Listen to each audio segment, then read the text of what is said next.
Okay.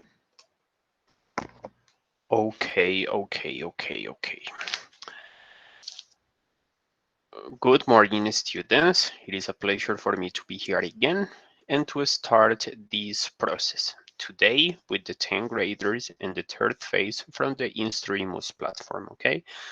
Welcome to everyone, and let's start. I am going to share my screen, and I will start presenting all required indications, okay? Good, my dear students.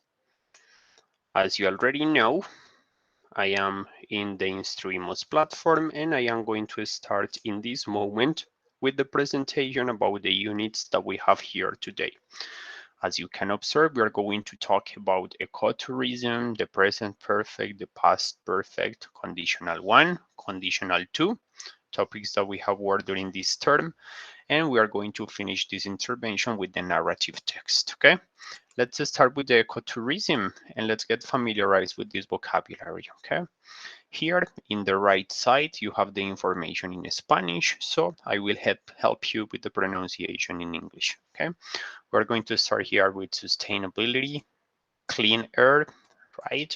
After that, we will move on to biodiversity, rainforest, wildlife, local people, non-polluted transport, be sustainable, and finally, provide experiences, okay? Remember that in the right side, you will have all information in Spanish, okay? Now, let's move on to the evaluation. We have the first question over there, and let's start checking the possible results, okay? In here, we have, my dear people, the question in here is, I will show you in this moment. Let's go to the question from ecotourism, and let's answer it right now. Perfect, there it is. So we have the study of living things and the environment. What do you think is the study of those specific things, the living things and its habitat, its environment? Is it tourism? Is it the rainforest? Is it biodiversity? Or is it ecology? Some seconds for you to think, and let's choose. I suppose in this case the correct answer is letter D. So let's take a look to the possible answer and let's check how is it going. Dun, dun. Perfect. There we have the first situation corresponding to ecotourism is clear. Let's continue with the second part, okay?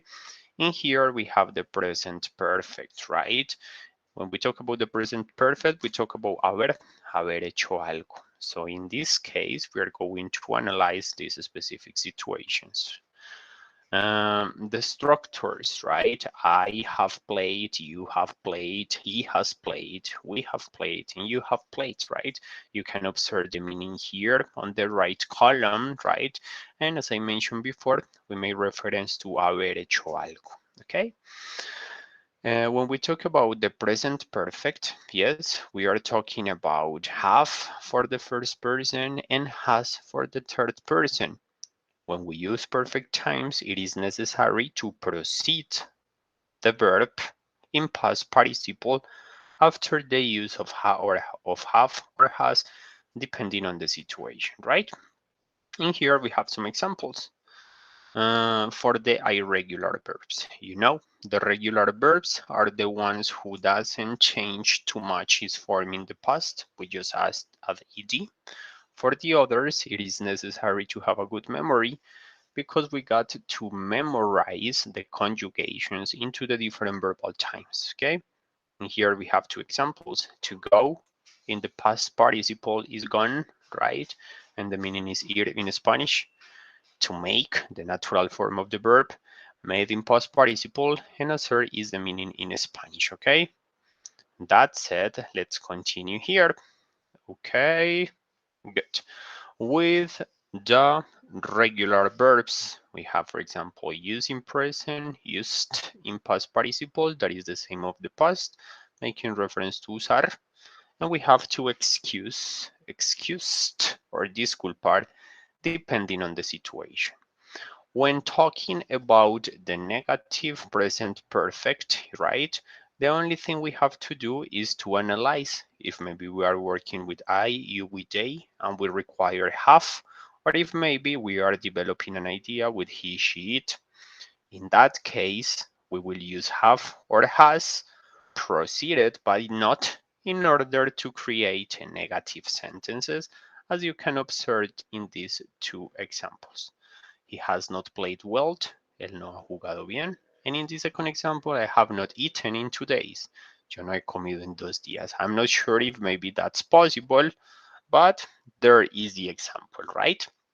Now, when talking about these present perfect times in terms of an interrogative situation, we only move the have for the first part of the idea, and in that moment we are creating questions, okay? Have I done? Have you done? Has he done? Have we done? Have you done? Have they done, right? It's gonna be making reference to this specific situation, okay? So let's go now to the evaluation, guys. In here we have one question and let's go. Perfect. As you know, in here we have a board, we have a poster with some specific information, and the only thing you're required to do is to choose the correct answer, okay?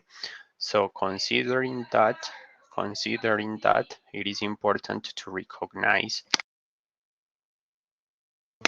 So in this moment, it is important to recognize that we have to analyze the situation, okay? How the government has helped people in need, right? Can you please analyze that situation? How has the government, give me 1 second, let me analyze something. Okay, we are going well. So let me go back. This is the situation. How the government has helped people in need.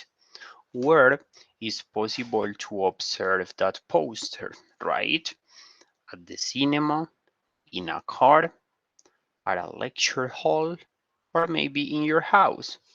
What do you think is the most appropriate answer? Take a moment to analyze it. Okay. 3, 2, 1. And I consider the correct answer for this specific situation is letter C, right? Let's take a look and check if we are right or not. Okay.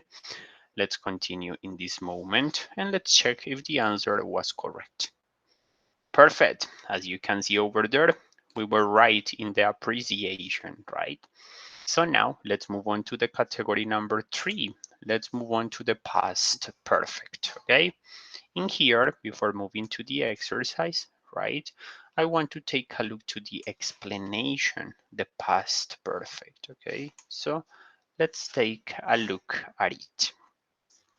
When we talk about the perfect past, we have to recognize that now is not the present, so we don't have to pay attention. We don't have to get worried about using have or has, depending on the situation. In here, we are talking about haber, but situations that already finished, okay? How to use it? Take a look to these two examples. I have visited the Louvre before, okay? I have visited the Louvre before. So, I knew where the Mona Lisa was, right? Yo había visitado el Louvre before. Por esa razón, sí, yo conozco la Mona Lisa. Or in the other option we have, they have studied English before they went to London. Ellos habían estudiado inglés antes de irse para Londres, okay? So we talk about had to express a situation that already finished in the past, okay? Considering that, in here I have some examples about the negative use of this perfect time, past perfect time. So in here, I haven't visited the Louvre before, so I didn't know where the Mona Lisa was, right? Yo no había visitado nunca el Louvre. So I didn't know, entonces no sabía dónde estaba la Mona Lisa, right? Now, in the second example, we have they had not studied English before they went to London, right? Ellos no habían estudiado inglés antes de ir a Londres. You can observe that it's just a matter to put the negative expression after the had, and that's gonna be it. After that, we're gonna take a look to the interrogative way. In the interrogative way, the only thing we have to do is to move the have for the first part of the idea, and in that way we will be creating questions, right? Had you visited the Louvre before? Had they studied English before they went to London? ¿Habías tú visitado el Louvre antes? Right? Had they studied English before they went to London? ¿Habían ellos estudiado inglés antes de irse para allá, para Londres? As you can observe, we are making reference to those situations, but in the past, okay? Let's move on now to the questions. Let's move on to the analysis. Now, let's continue with the next situation. In here we have, what happened when you got there? ¿Qué pasó cuando llegaste? Right? Situation number one, she had already gone. Remember, situations finished in the past. In number two, she hadn't a cat. In number three, we have had a son. And indeed, we have already tried. So guys, what is the appropriate answer for this situation? What happened when you got there? 5 seconds to think.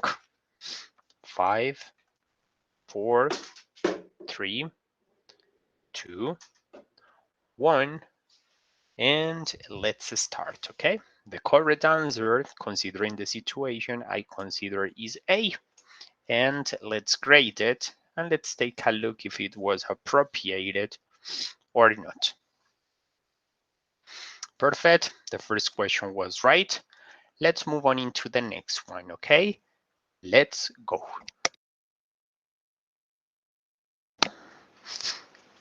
Good.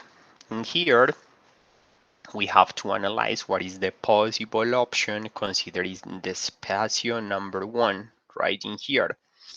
So let's start. The Queen Mom, who is over 80 years old, spent her birthday in Chelsea. She invited. Do you remember the explanation? Do you remember the grammar explanation? When we talk about the past perfect, we use have to express situations que habían o que hubieron sucedido, right, at a determined moment. So considering that, the way to express that is through have, has, haps, or had. Did you pay attention to the previous explanation? What is the correct answer? Let me know. 5 seconds. 5, 4, 3, 2, 1. And the correct answer for this situation, I suppose, is D, considering we are talking about the past perfect. Let's take a look at it and let's grade it. Let's check. Dun, dun. Let's check how about question number 2. It was correct too. Perfect. Let's move on into the next one, my dear students, okay? Now we continue with the reading. She had invited all those of her relatives which were older than 70 years. The guest she liked best was the Earl of Quadlemore. He offered her one of her 4 precious clocks that had manufactured, okay? Remember, it doesn't matter if we are talking with perfect times or with past times or with present times, right? It is important to recognize, it is important to analyze that after the had, the verb is expressed in past participle, right? So what is the past participle form of the verb to be? Be, was, were, or been? Can you please tell me that, guys? Good. let me tell you that the correct answer, the appropriate answer in this case, is of course been, okay? That is the past participle form of the verb to be. So in this case is D. Let's grade it and let's check if maybe we were right or not. Okay, let's check it out. Perfect, guys. We are doing great. It was correct. Now, after finishing with that, let's move on into the conditional one, okay? Before reading, before analyzing the question, right, let's take a look to the grammar explanation in this case. Okay, here we are. Here we are. Okay, let me just take a look at something, and it's perfect. So, my dear students, the conditional one. Do you remember the conditional one? We have a present situation and a possible future result. Considering that, guys, in here we have three examples. If things happens, that thing will happen, right? If you don't hurry, you will miss the train. If it rains today, you will get wet. Okay, so we have present situations preceded by possible future situations. Okay, now attention here. We have some examples. If it rains, you will get wet. You will get wet if it rains. So in here, it is important to analyze that the order of the sentences, if you have the if situation at the beginning, or if you have it in the second part of the idea, will not affect the final result or the meaning of the situation we plan to transmit, right? Some other examples, as you can observe in here, we have, if Sally is late again, I will be mad. I will be mad if Sally is late again, right? So you can observe the order doesn't change the communicative intention. If you don't hurry, you will miss the bus. You will miss the bus if you do not hurry. Okay, so we can observe in here that we have a present situation and a probable result in the future. Considering that, let's move on to the conditional one and let's analyze it. Okay, good. In here, we have a dialogue, we have a question, and you have to select the appropriate answer for that, okay? So, what if you don't achieve this month's goal? ¿Qué pasa si no alcanzas el objetivo de este mes? That is the situation, right? And we have four possible options. Number one, I will be fired. Number two, it's not an ideal, sorry.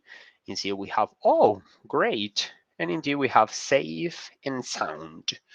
What do you think is the correct answer to that question? I will give you 5 seconds to think and to analyze it, okay?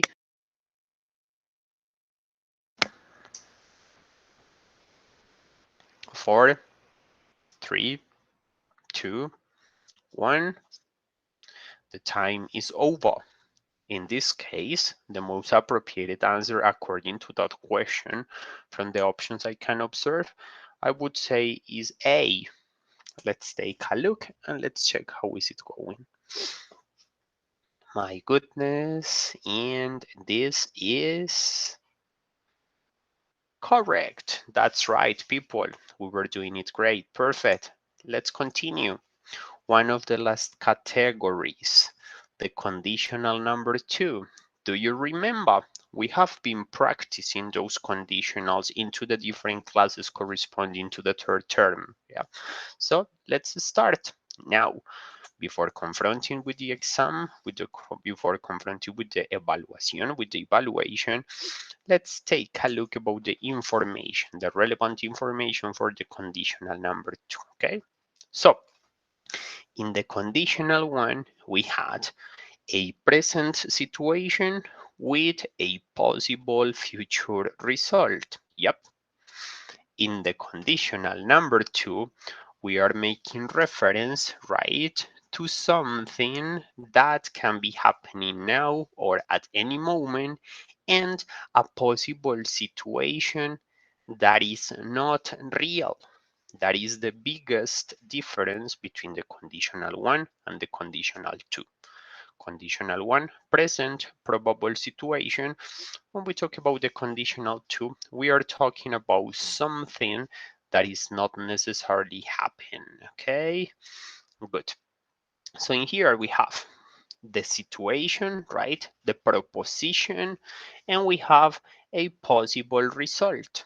So attention in here, okay? If this thing happened, si esto sucediera, right? The possible result is an imaginary situation because we are not talking about something real, okay?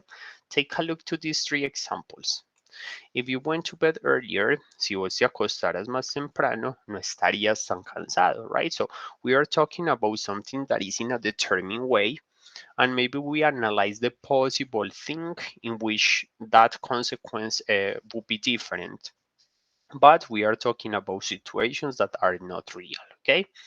Number two, if it rained, you would get wet. Si lloviera, yo me mojaría. But it's not raining, or maybe we don't have the certainty about that situation happening, right? And finally, we have, if I spoke in Italian, I would be working in Italy. Si yo hablara italiano, estaría trabajando en Italia. So maybe it is because you don't speak Italian, and of course, you are not working there. Okay, so that is a possible way to establish the differences, right? And same situation than before, guys. Same situation than before.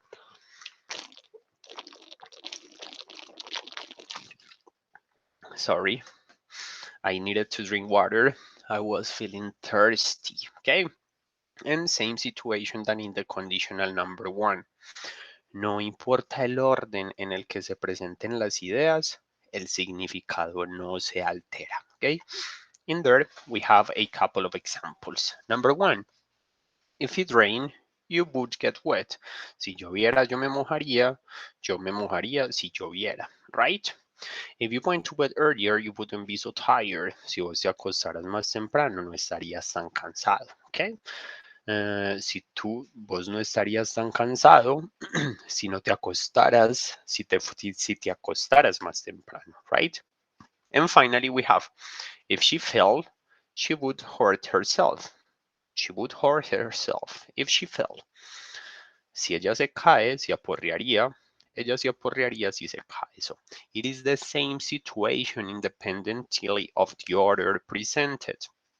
Now, let's continue with the evaluation. We have one question in here, and let's analyze it, okay? Good, guys. As usual, we have a question, right?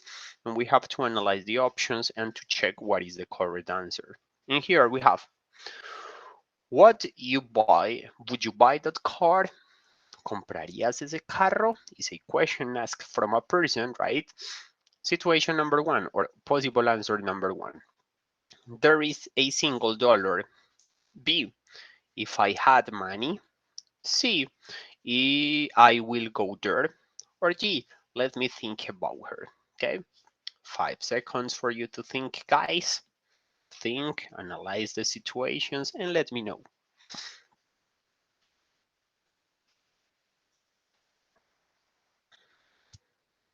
Time is over, right? Let's analyze it. And it says, considering the options, I would say, ¿comprarías ese carro? Si tuviera plata, right? If I had money, the correct option there, I suppose, is gonna be letter B. Let's grade it and let's take a look at the possible chapter, all right? Let's check how is it going to happen, and perfect, it was right. Now, let's move on to the last category, okay? Before finishing, let's move on to the last category that is corresponding to narrative texts, okay? Let's take a look to the information presented, right? And let's analyze the information. Attention, what is a narrative text? A narrative text is the one that presents a story. It is necessary to have a coherence, to have a sequence on the events, right? And it's a possible way to narrate a story, right? The order is important and it is necessary to describe, to emphasize on the actions developed by the characters, right? And to allow the reader to think, to imagine the specific situation, right? The stories, the characters, and the places at some point can be real, imaginary, or based on true stories. The narrator, the story narrator, can be a proper author or it can be a narration from a different story. Okay, it can be narrated in first, second, or third person. Okay, in this moment, guys, I'm going to read this exercise just to practice some pronunciation. Okay, so vaggy races, right? Once upon a time, there lived two best friends, the hare and the tortoise. They liked to race against each other, but the hare always won. One day, the hare asked the tortoise to race down to the beach. The tortoise refused. He said that he will lose anyway. The hare replied in a kind voice that he felt sorry about it. But the next day, the hare found a way to raise the tortoise that would be fair and lots of fun too. He asked the tortoise to come with him. The tortoise was slowly plodding over the sand hill towards the beach. Now the two friends can race again each other all day, and something tells me that the tortoise may win this time. Okay, so as you can see, this kind of text emphasizes a lot on the events and the sequence of the events, the experiences from the characters, and of course, any kind of relevant information you want to mention about it, okay? After clarifying those issues, it is the moment to go to the evaluation, okay? In here, we have two questions, right?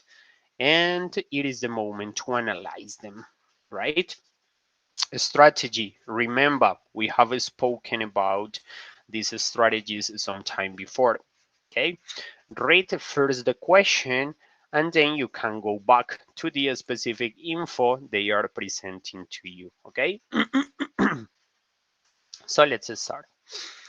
De acuerdo a la lectura, right? According to the reading, her day was pretty calm and easy. It is very easy to prepare a wedding, una boda. Her mother told a new priest to preach, or her fiancé never arrived. Okay, now that we have a clearer panorama about the question, let's read. El día de mi boda, right? My wedding day. It was December the 8th, my wedding day. It was 9 a.m. and I hadn't woken up because the count clock hadn't rung. It was until 9:30 that my mom arrived and woke me up. I had only 1 hour to get ready and leave because the ceremony was at 11. But I hadn't even taken a shower. I was desperate. By 10 a.m. I had already done it and also I had eaten breakfast, but I hadn't gone to the beauty salon yet. When I got there, it was closed. My goodness. My hairdresser had left the keys at home. So we went back home and my mom, attention here, and my mom helped me with my hair, makeup, and dress, right? He was like an angel. Her mom was like an angel over there. Later, I received a call. It was the priest, El Padre. It was the priest telling me that he had gone out of town and he couldn't preach that day. Luckily, my mom could get another priest, right? So, what can we say? De acuerdo a la lectura, su día fue calmado y fácil. Es fácil preparar una boda. Su mamá consiguió un nuevo padre para que celebrara la ceremonia. Or her fiancé never arrived. If we analyze this, when it says, it was the priest telling me that he had gone out of town. Era el padre diciéndome que se había ido de la ciudad y que no podría desarrollar la celebración ese día. Luckily, afortunadamente, mi mamá pudo conseguir a otro padre. So if you analyze that, we can observe immediately that C is the correct answer because her mother was in charge of looking for the right person. Let's take a look and let's check if it was correct or incorrect, okay?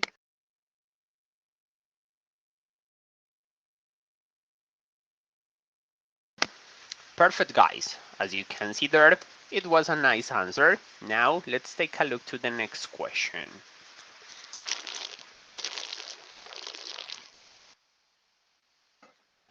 Okay, after clarifying that, guys, let's analyze the question number 2.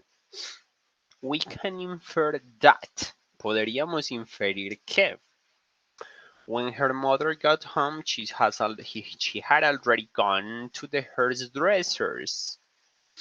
If her mother hadn't arrived, she wouldn't have never succeeded that day, right? Everything was possible thanks to her father, is the father mentioned, and her mother. We would never know how easy was it all after she made up. Okay? What do you think is the correct answer? I will give you 10 seconds to analyze that info. And please let me know what do you think.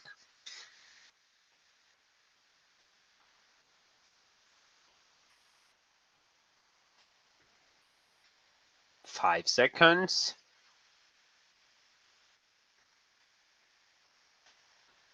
Okay, students, what do you think is the correct answer? What do you think is the mother answer? Okay? I consider it's B. Si su mamá no hubiera llegado, ella nunca hubiera salido exitosa ese día, nunca hubiera logrado hacer las cosas ese día. From my viewpoint, I would say B is the right answer, and let's grade it. Let's take a look at it, and let's check it out. Okay, that's perfect, guys. Let's take a look to the results. And we would say that English, it's perfect. There it is. So now we can take a look about it. And we will see that the English part is already done, I suppose. So, of course. Okay. Let me just go back one more time here. Let me take a look to the Fase 3. And as you can see, English is already done. So we finish for today, okay? My dear students, thank you so much for your attention. Remember, each time is a new possibility to practice. Thanks a lot for your attention, and we finish for today. Bye-bye.